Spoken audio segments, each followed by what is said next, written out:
할렐루야. 오늘도 새날을 주신 하나님을 찬양합니다.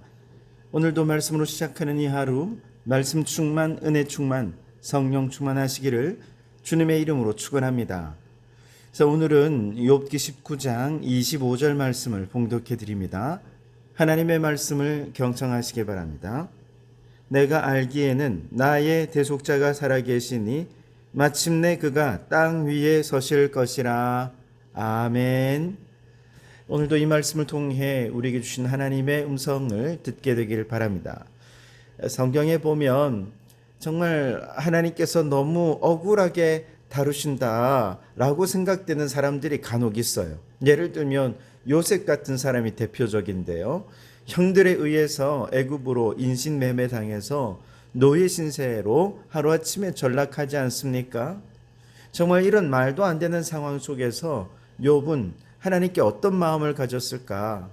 원망하거나 불평하는 마음이 없진 않았겠지만 그러나 나를 이리로 보내신 이는 당신들이 아니요 하나님이시다 라고 고백하면서 그 속에도 하나님의 주권이 있음을 인정했죠.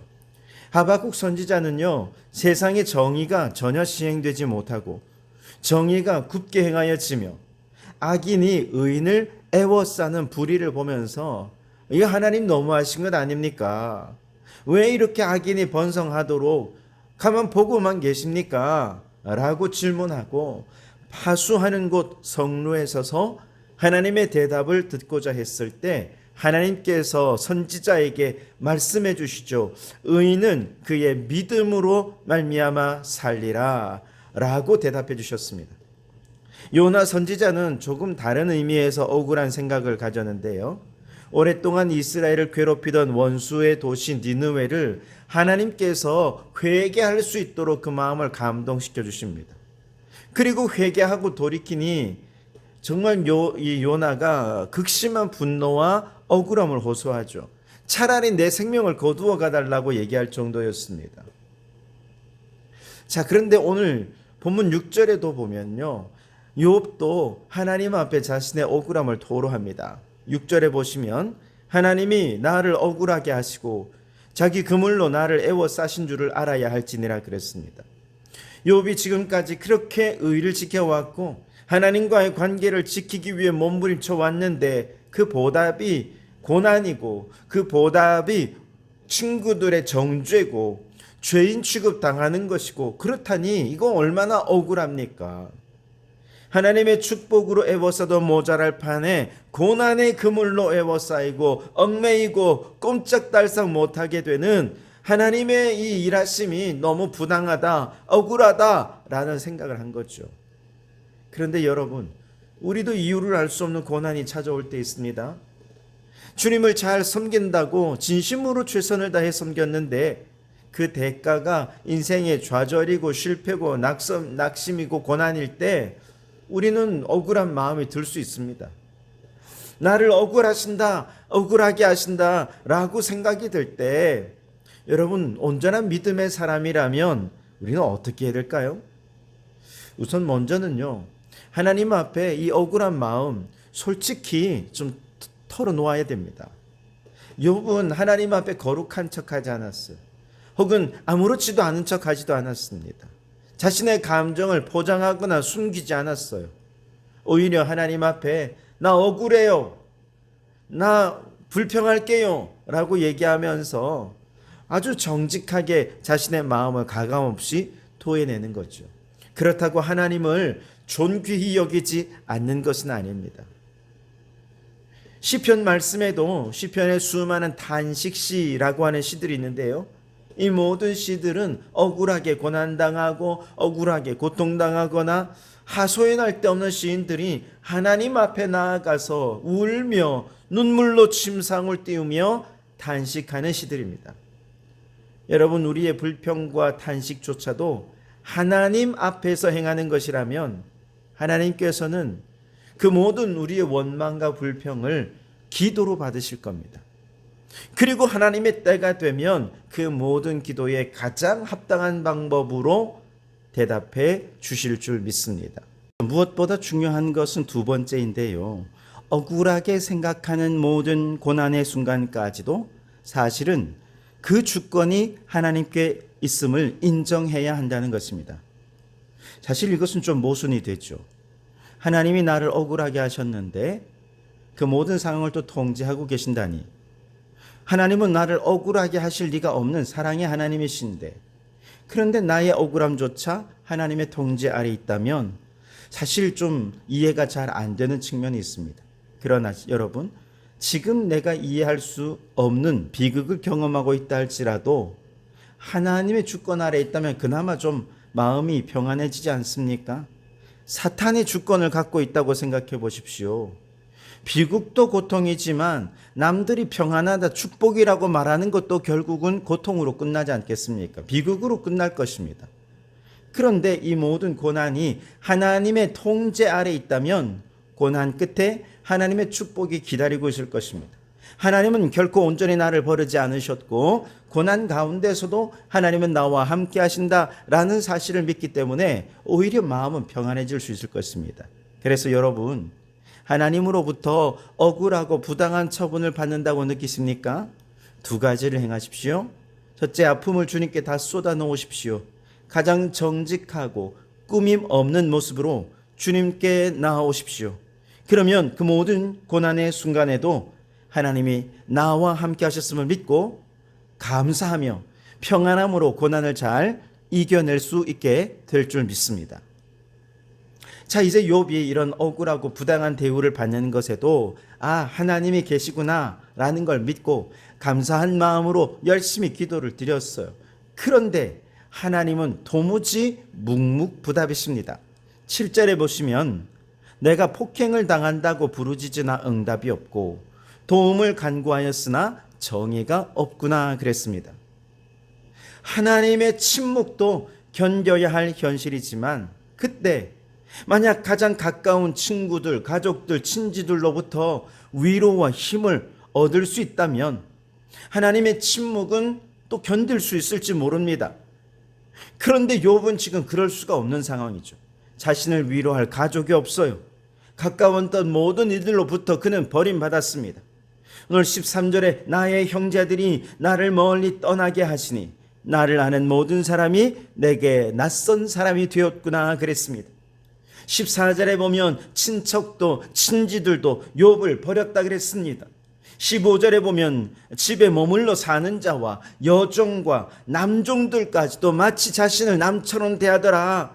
아내와 자식도 아이들도 가까운 친구조차도 자신을 미워하고 업신여기는 현실, 이것도 견디는 게 너무너무 힘든 거예요.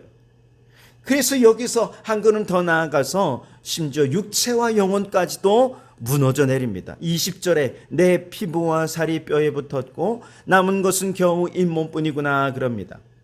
이처럼 정말 견뎌야 할 것들이 산 넘어 산이죠. 하나님의 침묵도 그런데 나를 위로할 자 한 사람 없고 심지어 육체와 영혼까지도 이렇게 무너져 내려 있으니 얼마나 고통스럽습니까? 너무너무 고통스러워서 욥이 친구들에게 애원을 합니다. 21절에 나의 친구야 너희는 나를 불쌍히 여겨다오, 나를 불쌍히 여겨다오, 하나님의 손이 나를 치셨구나 그러면서 친구들로부터 제발 이제 나를 좀 불쌍히 여겨달라고 애원을 합니다.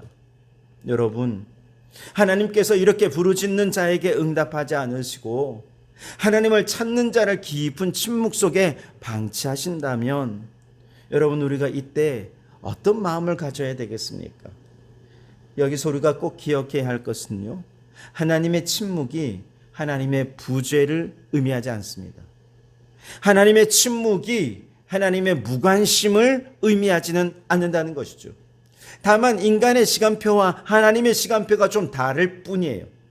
하나님께서 즉각적으로 기도에 응답하지 않으시는 이유는 우리의 기도를 무시해서가 아니라 하나님의 시간표가 도달하지 않았기 때문일 거라는 거죠. 그렇기 때문에 우리는 하나님이 침묵하실 때 어떻게 대해야 되느냐, 우선 침묵 속에서도 하나님을 향한 관계끈을 놓지 말아야 한다는 겁니다.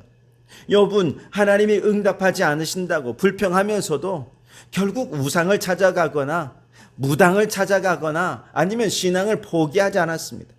그는 하나님을 향해 불평했고 하나님을 향해 울부짖었어요.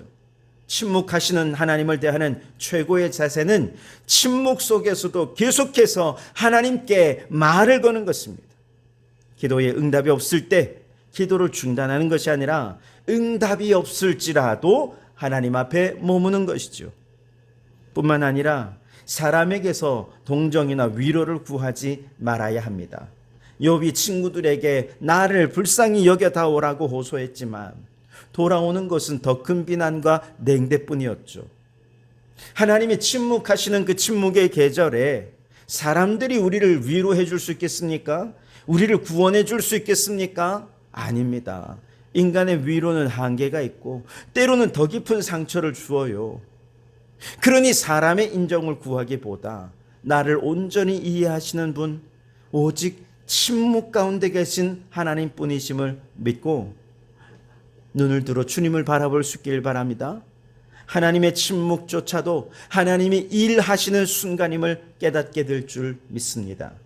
그러므로 여러분, 하나님께 기도해도 응답이 없고 모든 사람들이 다 나를 떠나 홀로 남았다고 느낄 때, 그때가 하나님의 때인 줄 믿고 끝까지 하나님 앞에 머물러 하나님께 말을 걸고 하나님을 향해 다가서서 하나님의 시간표를 기다리는 우리 성도들이 되실 수 있길 바랍니다.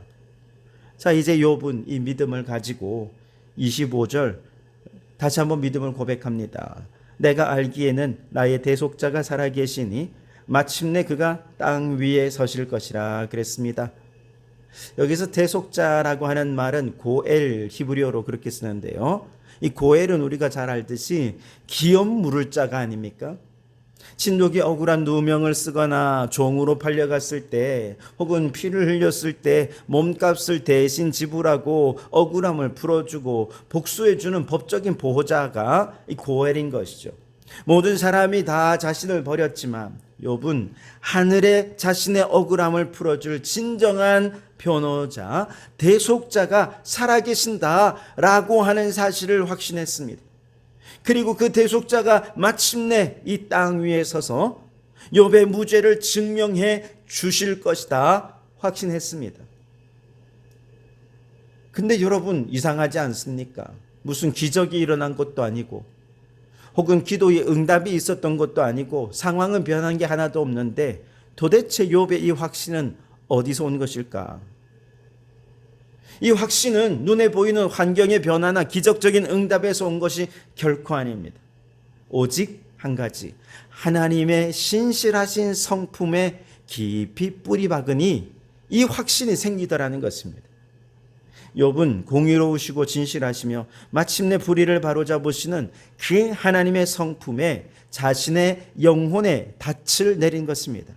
세상의 모든 것이 변하고 자신을 버린다 해도 하나님이 계시다는 사실과 그 하나님은 반드시 정의를 세우실 것이다 라고 하는 사실이 하나님의 성품을 믿는 자들에게는 변함없이 확신하게 될 수 있게 된다는 것이죠. 여러분, 철학자 데카르트는요, 생각한다, 그래서 나는 존재한다 라고 말하면서 모든 확신의 근거를 자기 자신을 삼았습니다. 그 결과 세상은 이기주의가 되었고 허무주의로 변화되었죠. 오늘날 철학자들은요, 아예 확신할 수 있는 것은 아무것도 없다, 나 자신도 못 믿겠다 그럽니다. 세상은 불확정적인 세상이고 상대적인 세상이고 모든 것은 목적 없이 그저 우연히 생겼다가 운에 따라서 그렇게 살아가는 것이 이 세상이라고 주장합니다. 그러니 이 세상은 뒤죽박죽이죠. 혼란 그 자체입니다. 공허 그 자체입니다.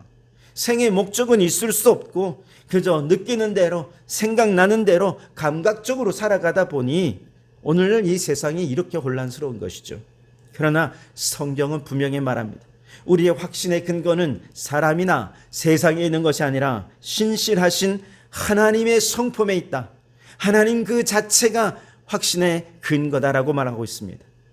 그러므로 여러분, 우리의 참될 고엘 대속자의 신 예수님께서 이 땅에 직접 오셔서 십자가에서 우리 모든 죄값과 억울함, 고통의 값을 대신 치러주시고 부활, 승천하셔서 천국 영생을 선물로 주신 바로 그 예수님의 귀한 대속의 사역만이 이 혼란스럽고 또 이 곧 공허한 이 세상 한복판에서 흔들림 없는 믿음으로 살아갈 수 있는 든든한 반석이 되는 줄 믿으시기 바랍니다.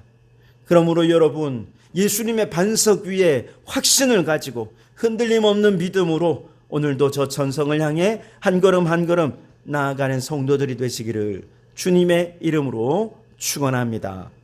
기도하겠습니다. 하나님 아버지, 까닭 없는 고난과 깊은 침묵 속에서도 욥처럼 정직하게 아픔을 토해내며 주님의 주권을 온전히 인정하는 순전한 믿음을 허락하여 주시옵소서. 사람의 어설픈 위로나 눈앞의 환경에 흔들리지 않고 침묵 가운데서도 성실히 일하시는 주님을 바라보며 기도의 자리를 지키는 저희들이 되게 해 주시옵소서. 우리의 진정한 고엘 대속자 되신 예수 그리스도의 십자가 사랑과 신실한 성품 위에 신앙의 깊은 뿌리를 내리게 도와주시옵소서. 그리하여 세상이 주는 혼란과 절망 속에서도 마침내 공의를 세우실 주님을 향한 확신으로 승리를 선포하며 저 천국 소망으로 담대히 나아가는 저희들 되게 도와주시옵소서. 예수님 이름으로 기도하옵나이다. 아멘.